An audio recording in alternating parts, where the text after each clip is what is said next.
সুন্নতের কথা বাদ দেন, আমরা ফজর তো করতে পারি না। হ্যাঁ, বুকে হাত দিয়ে বলেন তো, মসজিদে ইমামের পিছনে জামাতের সহিত আজকের দিনে আমরা কয়জন ব্যক্তি, কয়জন মুসলমান ফজরের সালাত আদায় করেছি? একবার মুহাসাবা করি, আপনার অন্তরের কাছে একবার জিজ্ঞাসা করেন, আবার উত্তর খুঁজেন। হেমন এই শরীরটি আজকে ফজরের জামাতের মধ্যে উপস্থিত হয়েছে কিনা? সবাই তো বিবেকবান, বিবেকের আদালতের মধ্যে আমরা বিচার দিয়ে থাকি। এরপর আমরা আবার কী করে উত্তর খুঁজে থাকি? একবার বলুন তো, আজকের ফজরের মধ্যে আমরা কে কে এসেছি? জুমা যেরকম ফরজ, জুমার গুরুত্ব বোঝা আমরা সকলে উপস্থিত হয়েছি, সেই রকম ফজরের নামাজ তো ফরজ ছিল, ফজর নামাজও ফরজ ছিল, অথচ আমরা ফজরের সময় উপস্থিত হতে পারি নাই। হায় রে পরাকুবাল, আমরা যে হত বড় পরাকুবাল। আমার দিনটা গিয়েছে, আমার দিনটা শুরু হয়েছে ঘুমের মাধ্যমে, ফজরের সালাতের মাধ্যমে দিনটা শুরু করতে পারি নাই। আজকের মতো দিন মুহররম মাস, আবার জুমাবার, জুমাবারের ফজরটা আমরা ফজর সালাত দিয়ে শুরু করতে পারি নাই। আমরা আফসুস করি, আল্লাহর কাছে তওবা করি, গুনাহ ক্ষমা চাই, মাফ চাই আমরা আল্লাহর কাছে, আল্লাহর কাছে মাফ চাই। আমরা সকলে আসামি আল্লাহর দরবারে, সকলে আসামি আল্লাহর দরবারে। কী কারণে আমরা এই ধরনের অবহেলা করলাম? একবার বিবেকের কাছে আমরা প্রশ্ন রাখি, একবার মুহাসাবা করি, আপনার অন্তরের কাছে একবার জিজ্ঞাসা করেন, আবার উত্তর খুঁজেন। হেমন এই শরীরটি আজকে ফজরের জামাতের মধ্যে উপস্থিত হয়েছে কিনা?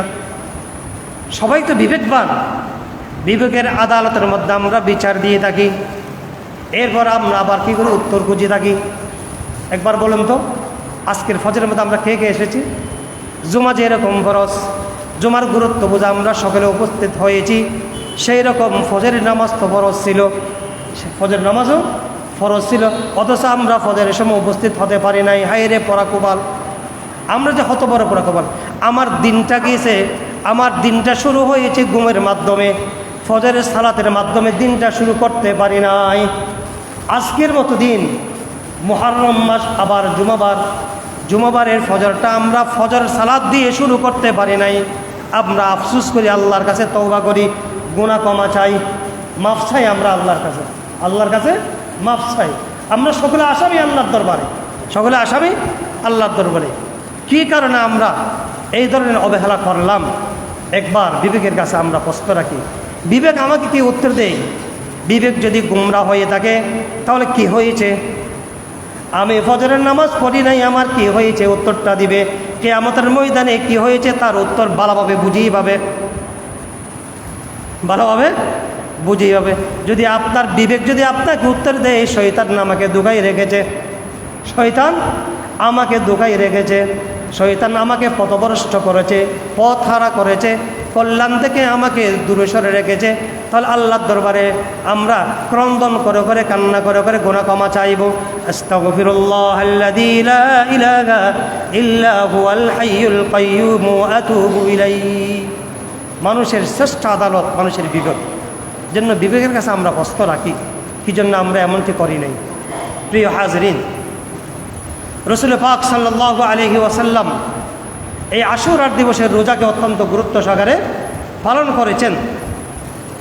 হযরত আব্দুল্লাহ ইবনে আব্বাস রাদিয়াল্লাহু তাআলা আনহুমা হাদিস বর্ণনাকারী قال ما رأيت النبي صلى الله عليه وسلم يتعرى صيام يوم فضله على غيره إلا هذا اليوم يوم عاشوراء। আব্দুল্লাহ ইবনে আব্বাস বলেন, আমি নবী করিম সাল্লাল্লাহু আলাইহি ওয়াসাল্লামকে দেখি নাই একদিনকে এমন গুরুত্ব দিতে, ফজিলত দিতে, প্রাধান্য দিতে দেখি নাই এই দিন ব্যতীত অন্য দিনকে। এই দিন থেকে উদ্দেশ্য কি? ইয়াউম আশুরা, আশুরার দিনকে রাসূল পাক সাল্লাল্লাহু আলাইহি ওয়াসাল্লাম অত্যন্ত গুরুত্ব দিতেন এবং প্রাধান্য দিতেন অন্য অন্য দিনের চাইতে। যেভাবে রাসূল পাক সাল্লাল্লাহু আলাইহি ওয়াসাল্লাম রমজান মাসকে অন্যান্য মাসের চাইতে গুরুত্ব দিতেন। ওয়াহাদা শাহরা ইয়ানি রমাদান, রাওয়াহুল ইমামুল বুখারী, ইমাম বুখারী রাহমাতুল্লাহি হাদিসটি বর্ণনা করেছেন। এবং আশুরার দিবসের রোজার ফজিলত সম্পর্কে বর্ণনা করেছেন। আন-নবী কাতাদা রাদিয়াল্লাহু তাআলা আন্নান নবী সাল্লাল্লাহু আলাইহি ওয়াসাল্লাম قال صيام يوم عاشوراء إني أحتسب على الله أن يكفر السنة التي قبله رواه الإمام الترمذي ইমাম তিরমিজি রহমতুল্লাহ আলাইহি তার গ্রন্থের মধ্যে হাদিসটি বর্ণনা করেছেন। মুসলিম শরীফে বর্ণিত হয়েছে এই হাদিসটি। হযরত আবু কাতাদা রাদিয়াল্লাহু তাআলা আনহু হাদিস বর্ণনাকারী নবী করিম সাল্লাল্লাহু আলাইহি ওয়াসাল্লাম ইরশাদ করেন, যে ব্যক্তি আশুরার দিবসে রোজা রাখবে, একটি রোজার বিনিময়ে আল্লাহ সুবহানাহু ওয়া তাআলা তার অতীতের সকল পাপসমূহ ক্ষমা করে দিবেন। সুবহানাল্লাহি ওয়া বিহামদিহি, সুবহানাল্লাহিল আযীম। একটি রোজা রাখবেন, এক বছরের পাপ আল্লাহ পাক রব্বুল আলামিন ক্ষমা করে দিবেন।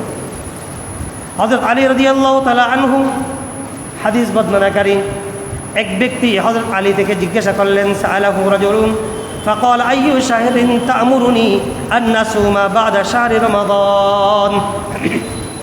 রমাদান মাসের পরে কোন মাসে রোজা রাখার জন্য আপনি আমাকে একটু নির্দেশ দিবেন?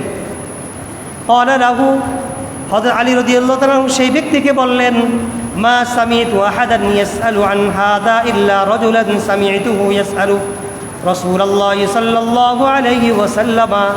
তুমি আমাকে যেই প্রশ্নটি করেছ, এই প্রশ্নটি রাসূল পাক সাল্লাল্লাহু আলাইহি ওয়াসাল্লাম থেকে কেউ জিজ্ঞাসা করতে আমি শুনি নাই বা দেখি নাই, শুনি নাই বা দেখি নাই। কিন্তু একদিন আমি নবী করিম সাল্লাল্লাহু আলাইহি ওয়াসাল্লামের পাশে বসা ছিলাম। এমত অবস্থায় এক ব্যক্তি আসিয়া জিজ্ঞাসা করলেন, তোমার মতো প্রশ্ন করলেন। قال له ما سمعت أحدا يسأل عن هذا إلا رجلا سمعته يسأل رسول الله صلى الله عليه وسلم। এক ব্যক্তি নবী করিম সাল্লাল্লাহু আলাইহি ওয়াসাল্লাম থেকে জিজ্ঞাসা করতে আমি শুনেছি। ও আনা কাঈদুন, সেই মজলিসের মধ্যে আমি আলী উপস্থিত ছিলাম, আমি আলী উপস্থিত ছিলাম। ফাকালা ইয়া রাসূলুল্লাহ, সে ব্যক্তিটি বললেন, ওগো আল্লাহ রাসূল সাল্লাল্লাহু আলাইহি ওয়াসাল্লাম, আইয়ু শাহরিন তা'মুরুনি আন নাসুমা বা'দা শাহরি রমাদান। রমজান মাসের পরে কোন মাসে রোজা রাখার জন্য আপনি আমাকে নির্দেশ দিবেন? ক্বালা, নবী করিম সাল্লাল্লাহু আলাইহি ওয়াসাল্লাম উত্তর করলেন, ইন কুনতা সাইমান বা'দা শাহরি রমাদান।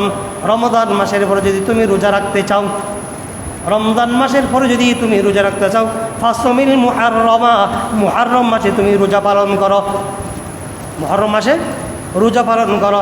ফাইন্নাহু শাহরুল্লাহ, কেননা এই মুহররম মাস হচ্ছে আল্লাহর মাস। এই দিন কি জন্য ফজিলত দান করেছেন আল্লাহ, সে সম্পর্কে আল্লাহ সুবহানাহু ওয়া তাআলা বেহতর জানওয়ালা। ফীহি ইয়াউমুন তাবাল্লাহু ফীহি, এই মুহররম মাস জুড়ে এমন একটি দিন রয়েছে যেই দিনের মধ্যে আল্লাহ সুবহানাহু ওয়া তাআলা বান্দাদের তওবা কবুল করেন। ফীহি ইয়াউমুন তাবাল্লাহু ফীহি আলা কওমিন, যেই দিনের মধ্যে এক জাতির তওবা আল্লাহ সুবহানাহু ওয়া তাআলা কবুল করেছেন, আল্লাহ সুবহানাহু ওয়া তাআলা তওবা কবুল করেছেন। ওয়া ইয়াতুবু ফীহি আলা কওমিন আখারিন, অতীতকালের কোন এক জাতির যেভাবে আল্লাহ সুবহানাহু ওয়া তাআলা তওবা কবুল করেছেন, ভবিষ্যত বিভিন্ন জাতির আল্লাহ পাক রব্বুল আলামিন এই দিনে তওবা কবুল করবেন। তাহলে মুহররম মাসের মধ্যে এমন একটি দিন রয়েছে, এমন একটি দিবস রয়েছে, যেই দিবসের মধ্যে আল্লাহ সুবহানাহু ওয়া তাআলা অতীত জাতির তওবা কবুল করেছেন এবং ভবিষ্যতে যে সমস্ত জাতির আগমন ঘটবে তাদের তওবা আল্লাহ কবুল করবেন, তাদের তওবা কী করবেন? আল্লাহ কবুল করবেন। সেই দিবসটির নাম হচ্ছে ইয়াউমে আশুরা। তাহলে এই হাদিস দ্বারা প্রমাণিত হলো ইয়াউমে আশুরা তওবা করার দিন। কিসের দিন? তওবা করার দিন। জন্য আল্লাহর কাছে আমরা এই দিন আল্লাহর কাছে গুনাহ মাফ চাইব, তওবা করব। হাদিস থেকে এটাই প্রমাণিত হয়েছে। এবং আমরা তো রোজা রাখবো, ঠিক আছে, মুহররম মাস হিসেবে ফজিলত, আশুরা দিবস হিসেবে ফজিলত গুরুত্বপূর্ণ। এবং কোন তরিকা রাখবো এই বিষয়ে রাসূল পাক সাল্লাল্লাহু আলাইহি ওয়াসাল্লাম নির্দেশনা জারি করতেন।